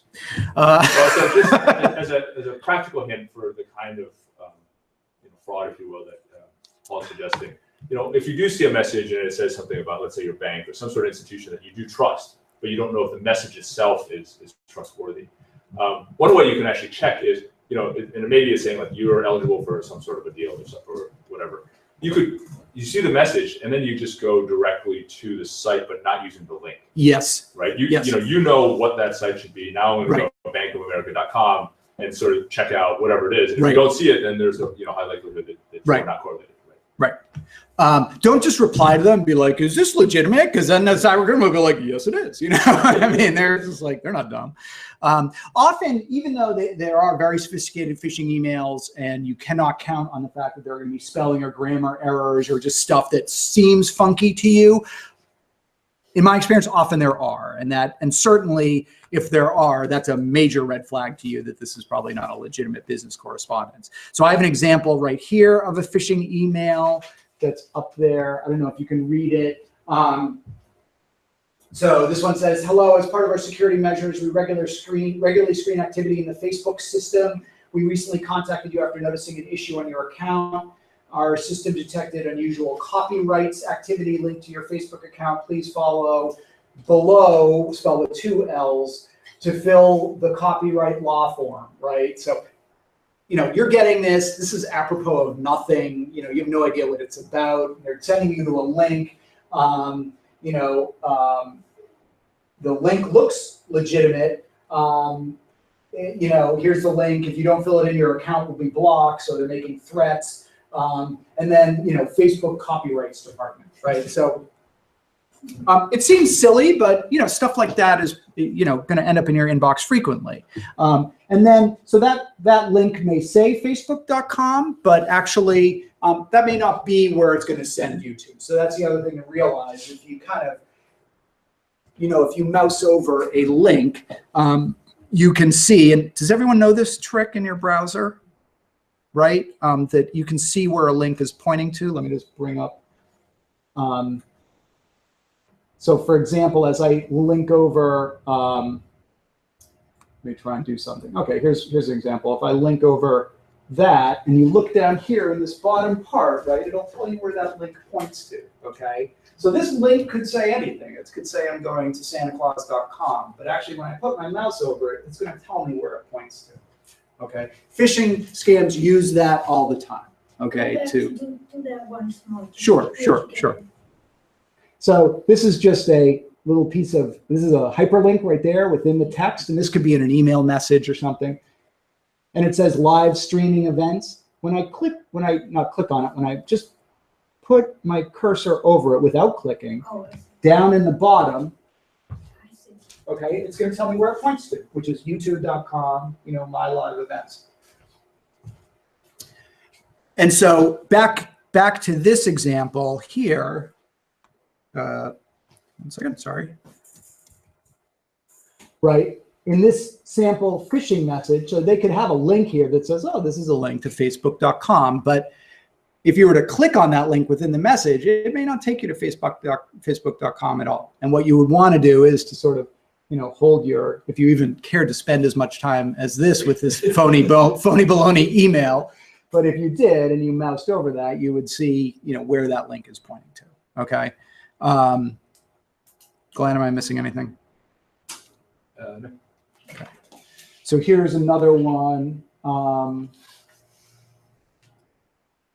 Temporary. Oh, here's another one. Your account is temporarily frozen. This is a classic one, right? Verification required. You guys probably, if you search in your inbox or your spam folder in your inbox, you're going to see a lot of these. And it says you can't read it. But recently we recorded a massive unsuccessful login attempts to your account. In order to protect your privacy from foreign access, Decided to freeze your account. we decided to freeze your account. What should you do? Click here, okay? And then I think I've got is that this one? Yeah. Hold on. There it is. Whoop, back up, Paul, sorry. Well, I think this is a really good one. I'm just reading the syntax of the message Yes. and all the misspellings and stuff. Right. So this is delivered here, okay? Okay, so what I'm saying is, I'm actually showing you the point I was just making. If you were to look at the actual source of this email account, right, that click here link, right, links to this address, okay, which is this crazy, address on a French domain that just seems weird, right? It's definitely not for the account that it purports to be. So this is, and you could, again, see this information just by holding your cursor over that link. And that's how you need to, when we talk about developing awareness, this is the type of thing you need to be aware of. Like, click here, where is it sending me to? Oh, this address. You don't want to click on it because there are actually, websites, drive-by download websites that can, just by visiting a site, it can kind of attack your browser. If you've got a vulnerable version of your browser, and we'll talk about the need to keep your software up to date. Just by visiting the site, it can deliver malicious software to your computer. So you don't want to be like, well, I'll just swing by that website and see what's going on there. You don't want to go that far. Okay. This is an example from the news, obviously, how they got John Podesta. Was John Podesta? I think it was John Podesta, right? Yeah. This was the email, actually, right? These were the Russians. It was a very convincing Google. Someone has your password. Someone just used your password to sign on to blah, blah, blah, blah. Change your password. So, he actually, as we know, he contacted the tech support guy. The tech support guy said, oh, no, that's legitimate. You should definitely reset your password. Next thing you know, Donald Trump's president. But that change password button was probably the link to the, I guess they infected him. They drive-by download. I can't even remember. Yeah. I think it was actually I think if you clicked on that, it sent you to another phishing page. It looked like the password reset screen. So he visited that. He entered in his legitimate Google password, at which point, and then reset it. And he entered in what he wanted to reset it to. And then the Russians said, oh, okay. They logged into his account, reset his password for him to what he said he set it to. But now they've got his login credentials and they can go through his account. So they basically interceded between him and Google on a password reset, captured all the information, and then, of course, had access to his account. That Google sent that? No, the Russians sent that. The Russians sent. The Russians sent that. And if he had gone into the header of that email and seen where it actually came from, not where it said it came from, but where it really came from, he would have seen that it was not from Google. It was from some. You put your cursor over the don't click. So where would he have done that there to tell him? On the button, on the change password button. If he had put his on it without clicking. Yes. And then gone down to the bottom. And just looked at the bottom of the browser window, he would have seen, I don't know what the address was, but it would not have been a Google, corporate address. And I don't think Google does screens like this, actually. I think that they check for what's called typo squatting. Right? Yeah. It was probably a typo squatted. Yeah. So maybe it looked like Google, but the L was a 1, or, who knows. So companies are, online services like this, but financial institutions especially, do try to prevent fraud on their own systems, right? Because they're trying to protect their customers. Financial service companies especially, because oftentimes they're the ones liable for the loss. And so, it's a way for them to avoid, theft effectively. And so they're constantly monitoring for, phishing attacks like this that may be trying to scam their customers. They're also trying to shut down websites that may be sort of set up to look like their website, but aren't. And then some companies, retail companies especially, will do this. They will proactively register websites that look like their name, so that criminals can't get at them, right? So you lock them up, basically, right. Yeah. But so it's not like the companies themselves are just sitting back and doing nothing. They're trying to be proactively guarding themselves as well as their customers from this sort of fraud. But you don't have to be. We hear about kind of super sophisticated hacks, and in reality, is many attacks are not in and of themselves super sophisticated. Really, they are, they're hacking the human. They're tricking you into going to a website that they control and entering information that is secure information that you own, that you possess. There's nothing, some of these attacks like the Equifax attacks or these nation state attacks are incredibly sophisticated, but often they're not. They're just a matter of fooling you into clicking on something they want you to click on, getting you to enter information into a site that you think is a legitimate site, but actually is a site they control. And then they've got your information and they've got access to your data. And that's, that's kind of the end of the line for them. So what to do about phishing emails? Delete them. Certainly if you're, getting them from a, purporting to be a company, you can certainly report them to that company. If you're working at working for somebody and you're getting these at work, you probably want to tell your corporate IT department about it. Somebody could be trying to work their way into your company through you and your fellow employees. Other suggestions? No, that last one's a good one. And I know like the town, for instance, they do similar sorts of things where if they're someone on the town network start seeing some of this stuff, they have contacts where they're sharing that information. And Yes.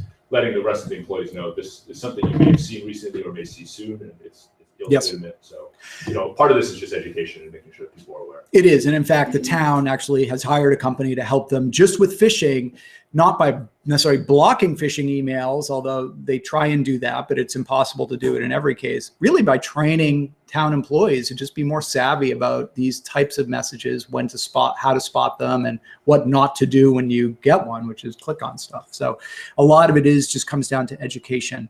I'm going to skip over ransom. Yeah, that was my computer. Other questions? Yeah. I had just one, if we could just talk about ransomware for a minute. Yes, sure. How do I save myself? Can I put everything on my computer on That's a good question. External drive, and then I still have it, or does that disappear too? That's a great question. Probably the best way you can quote unquote save yourself from ransomware is actually with regular backups. Right? And ideally, those backups are going to be off-site, but even if they're on-site, there may be ways to do it, depending on how you set it up. Because typically, once a ransomware attacks, right, and it depends on how your computer is set up, but your local computer is probably the one that's going to be compromised. And what you ideally want to do is say, okay, I know I got hit, sometime between last night and this morning, for instance. Right? So if I can actually just restore my computer from a previous state where I knew I was safe. Let's say I have a backup from a week ago. Maybe I lose a week's worth of work or of correspondence, but I know a week ago, my computer was clean. So, and then that's what the backup software is doing, right? So is that, you're talking about an external drive? Yes. On an external drive or even on an external, hosted service, right? It could be something that is cloud-based. There's Cloud, of course, but in the cloud, right? But I'm so digitally immigrant that I don't know. You're not a native? Not at all. My grandchildren are natives. Yes, they are. Yes, they are. No, I just want to, I have backed up because I'm planning on a new computer, and I thought, well, let me get it all on this, and then I'll just. And you're a Mac user, right?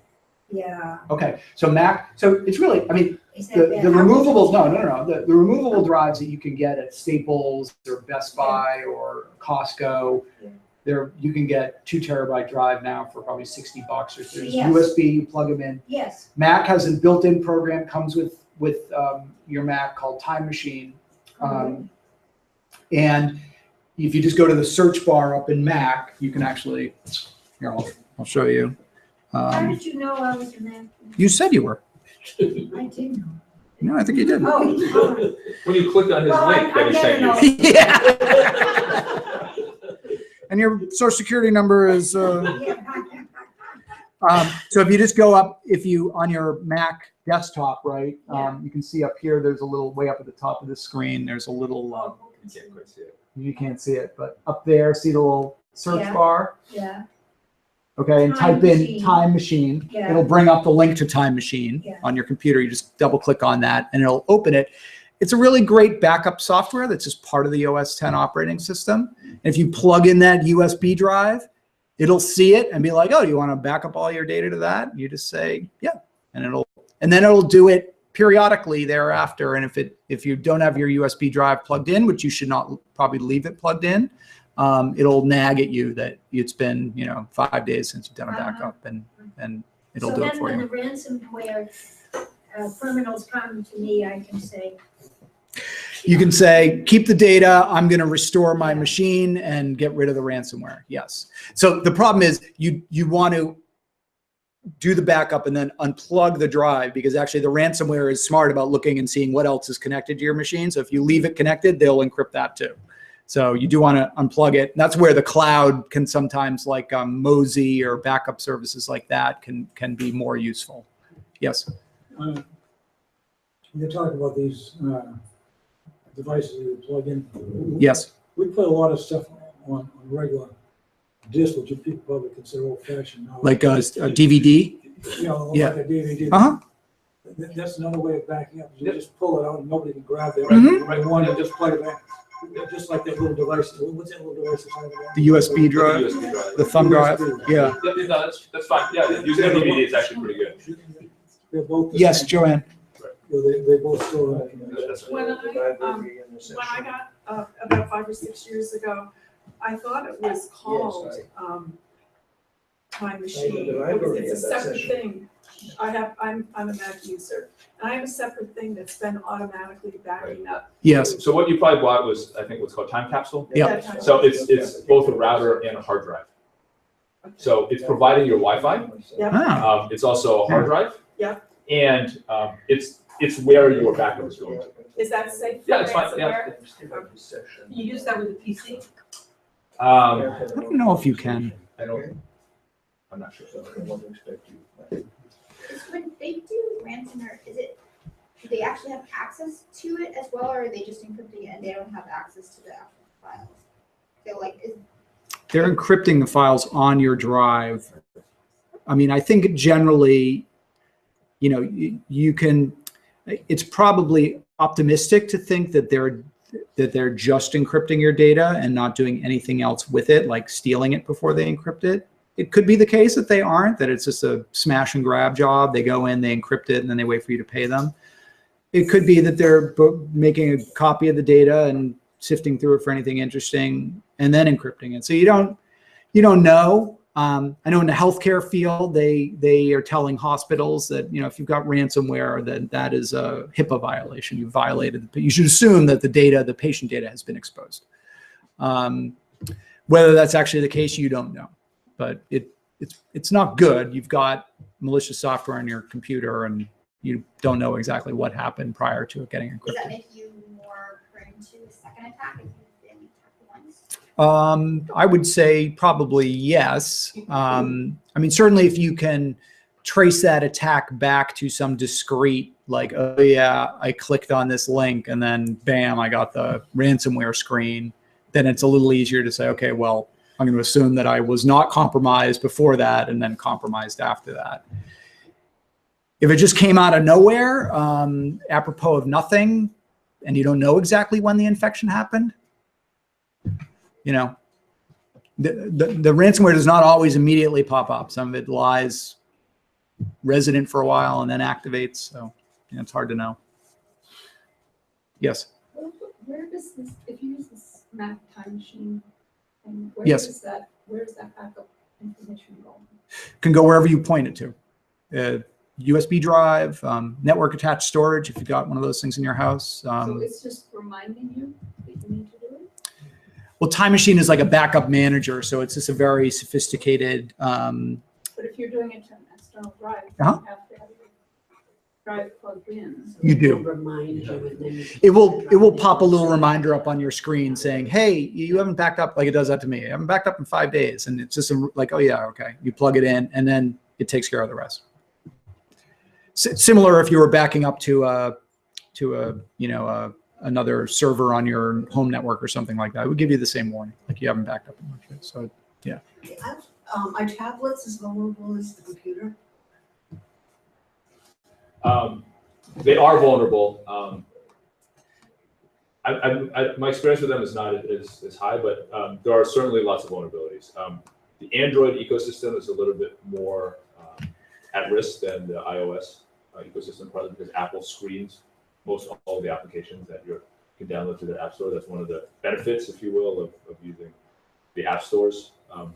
But the reason I can say this is I have a customer who was interested in the the Android malware universe, and we work with a partner who identified over 50 million different malicious files that were available on Android devices. So there are, what they all do. I haven't really looked at the categorizations, but yes, you have vulnerabilities on your phones and also on your tablets. I'm going to skip over because I want to get to the sort of what the good stuff to do and stop talking about the threats with the time that we have left. I do want to say, and you guys are unfortunately the demographic, there are all different types of other scams that don't specifically involve malware. The 419 scams that Glenn talked about. I'm the widow of Mobutu Sese Seko, and I've got African gold in a bank, but I need help getting it out of the country, and this whole tale. These persist because they work, or the certified check scam. that, and some of this stuff can come not only via email, but by text message. An ATM card package valued at the sum of $2.5 million. I've been stranded in John F. Kennedy International Airport. Okay, all this stuff. These are all different variations on scams, and they can now come to you both on your phone and on your computer. And again, I think the old adage that if it sounds too good to be true, it is. Okay, people don't call up out of the blue and offer you millions of dollars for making a phone call or cashing a check or. It's that whole have your antenna up. People aren't throwing money at people for no reason today any more than they were 50 years ago. So if it sounds too good to be true, it probably is. Some of these scams work, particularly in the sort of senior citizen population as kind of work from home, home shopper scams and work from home scams where, just go, buy a bunch of stuff and we'll send you a check for $6,000 and cash it. And then, send us 3,000 back. And these very they're money laundering scams, basically. They're cyber criminals looking to get money out of the country, and they're using people to do it under the ruse of, working from home or guest shopper, so just be wary. It's not all just about malware. Yes. Just on a humorous note and a little bit on the feeling good about things, because not everything is doom and gloom. A really good friend of mine many years ago was called on his private number by someone he didn't recognize, and was told he had won an award that was actually included a very large financial sum to it. And it took a long time, and it was legit. It was the funny thing. It took a long time for them to convince him that it was actually an award that he'd won, and because there's no nomination, it was a secret nomination process. So. He's like, oh, sure, it was. Yeah, secret nomination. Yeah. He won the Nobel Prize. Yeah, exactly. It was not the Nobel, but it was another very prestigious. Yes. So.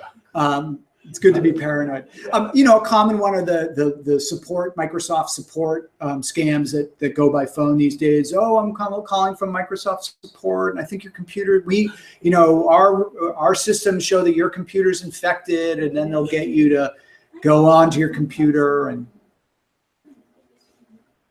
yeah. And I hate to say it, but you're also in a demographic, right? Yeah. Where you've got information that's public, and we can say, right? Yeah. I just told you don't have a computer. What do you call it? Yeah. But people fall for it, and they'll go in and find some standard registry key that's in everybody's window. Oh, that proves that you're infected. You've got that. Does it say this? Oh, yeah, you're infected. And then it's all about giving them access to your computer. Yes. Well, this is slightly off topic. I'll be very quick about it. Yes. A couple of years ago, I read a book, I Do Not Come to You by Chance. Yes. And I would recommend it to everybody in this room. Yes. It's so wildly funny. A kid in Nigeria who discovers how to make money. Yes. But it's very funny. I just recommend it. I Do Not Come to You by Chance. Yes. Yeah, and 419, that comes from the part of the Nigerian legal code governing these types of scams. So that's where it's coming. So this is just, if it sounds too good to be true, it probably is. People aren't throwing money out of Windows these days any more than they were 50 years ago. So just use that as your guidepost. I'm sure Glenn would second this. Really important to keep your software, whether that's the Mac OS X operating system, the Windows operating system, your browsers, your Microsoft Office applications up to date. So when you're getting little things popping up saying, hey, there's a new version of Windows or there's a new version of OS X or iOS, really apply those patches because often what those are doing are closing security holes that cyber criminals can use to get onto your system. Huh? Well, I mean, if it's popping up through the window, it's not coming to you from a website, but it's actually popping up from within the OS, from within the operating system, OS X or Windows. That's legit unless somebody's own Microsoft Update, in which case we've all got a lot of problems. And oftentimes, if you see something that you're not sure about, right, one of the best things you do is just do some research on it. Mm-hmm. Right? They're saying I need to upgrade to version 1.4.4.4, and I want 1.4. Go check. Am I really on the version they're claiming to be? Does the new version exist? There's public information usually. You can also ask your librarian. And you can ask your librarian. Yeah, yes. okay. Yes.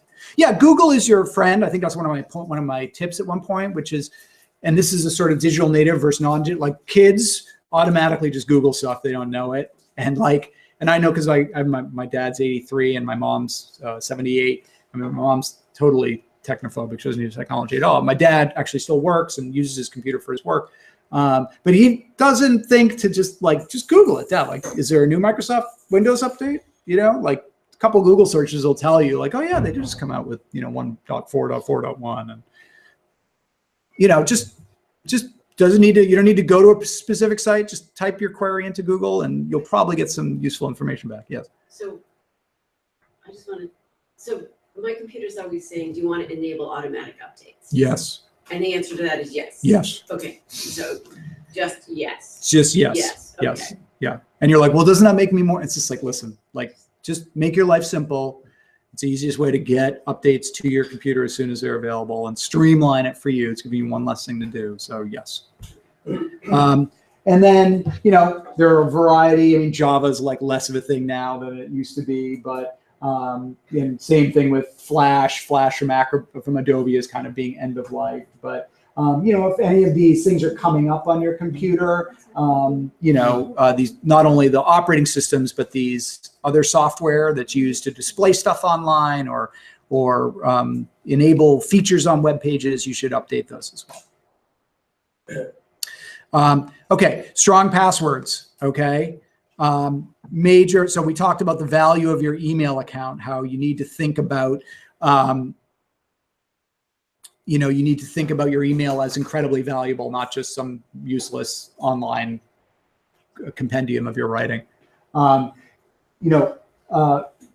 Password reuse in email and other things is a really big security problem. So the habit that I'm not going to ask for hands, but I'm guessing some of you use the same password on more than one website, and you think it's a pretty strong password, and you like it so much that you use it for like 5 different websites. That's a big problem because, first of all, password probably isn't as secure as you think it is. Second of all, if I get it once, maybe not through your fault, maybe the website that you're using got hacked, I can now go around to all these other sites you use, Amazon.com, Bank of America, pick a company that has millions of customers. I've got your email, I've got your password. That's probably your login credentials right there, right? So that's the problem that you get into, which is if you're using your password, all of a sudden, if I get it once, I can now access many different sites instead of just one site. So use strong passwords.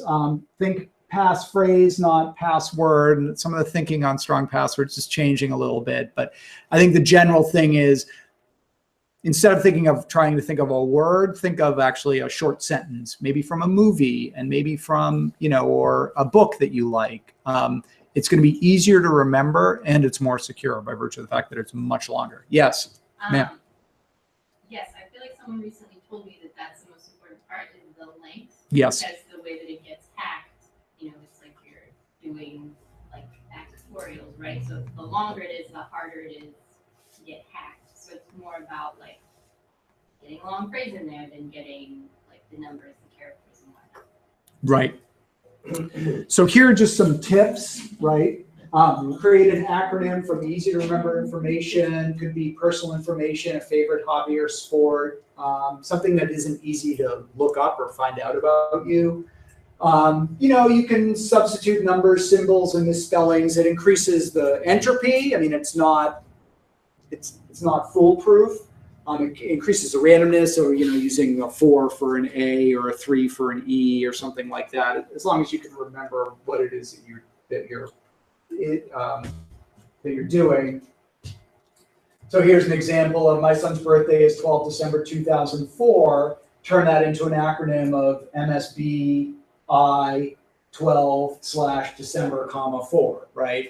That's a pretty strong password. It's 1, 2, 3, 4, 5, 6, 7, 8, 9, 10, 11, 12 characters, alphanumeric with special characters, pretty good. And it's easy to remember. My son's birthday is 12 December, 2004. I love to play badminton, and they've used the @ symbol instead of an A. And, so these are ways, they're phrases, right?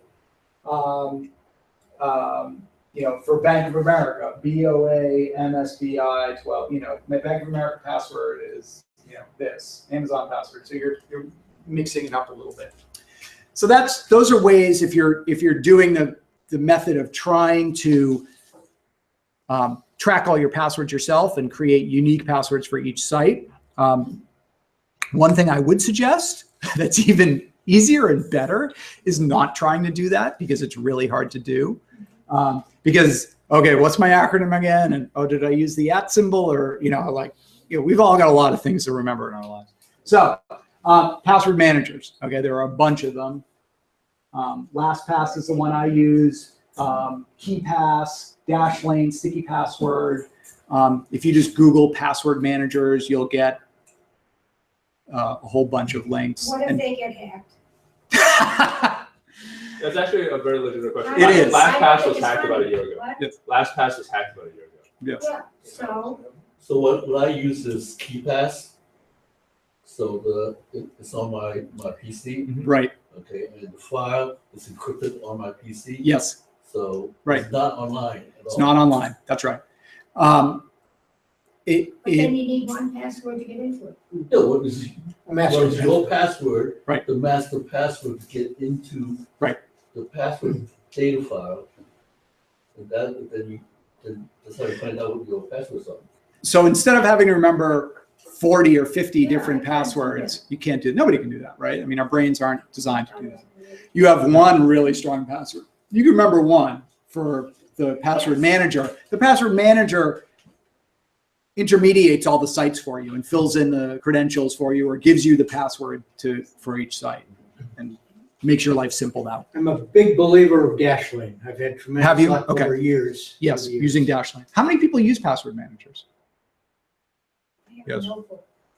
You have a notebook. Well, a notebook isn't terrible as long as you use it and you're keeping it in a relatively secure place. And I mean, the problem is you go on vacation with do you bring your notebook with you? I mean, you're out and about, but yeah, yes. I also use Dashlane, but I had, there was somebody who's sort of an expert in this, was recommending that instead of using Dashlane, which has an online storage, whatever, Yes. that you do use something like KeyPass that restricts it to your computer. Yeah.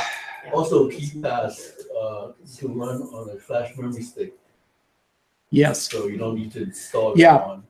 I've used LastPass for like 5 years and I'm really invested in it, but you are absolutely right. It's better and safer to have it locally stored and encrypted than to have it in the cloud. So I think It's just, I'm security is committed one of to the gills on it. there are many opinions about all of these different aspects, and there's some basic hygiene you can do, but I think one of the trade-offs that everyone has to make, sort of at an individual level, is really what is the level of risk you're willing to accept versus the convenience you want to have. Right. And so if you want it just to be encrypted locally, you're physically holding it all the time, then that's one thing, but then you lose convenience, right? Because that's ultra secure. But if I'm, visiting my brother-in-law in another state and I need access to something that I want to show them and I don't physically have that key, I can't access, right? So that's the sort of trade-off that Yes. everyone has to make, and you've got to make your own risk assessment. Right. Sort of So- what you're willing to do. Right. So the advantage of a cloud-based like Dashlane or LastPass is, you're on your mobile device, you're on your laptop, you're on the road, you can get access to it. The downside is you're trusting the cloud, and that's inherently risky. So yeah, You know what appliance I use, portable app on the flash memory stick, yes. so I can carry that around. Yeah, that's a good idea. So Firefox or whatever browser that you normally use to run portably. Yep. So On the USB stick. yeah, so Yeah. the only concern, and even then, to be more paranoid, is that I run TrueCrypt on the flash memory stick in a partition that I keep stuff in there, so that if I lose the flash memory stick, then I don't have to worry about. So getting it, right. Yeah. Okay, you're doing well. Yeah. No, that's good.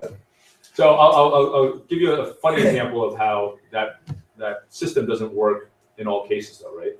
Because if you come up against someone else that you want to borrow their computer to check something, right? You've got your flash drive with you. If that person's equally paranoid, they won't let you plug it in. That's fine. Yeah, I don't know. No, I'm just No, there are these different pros and cons. So that's I have a question. Yep. Now, Safari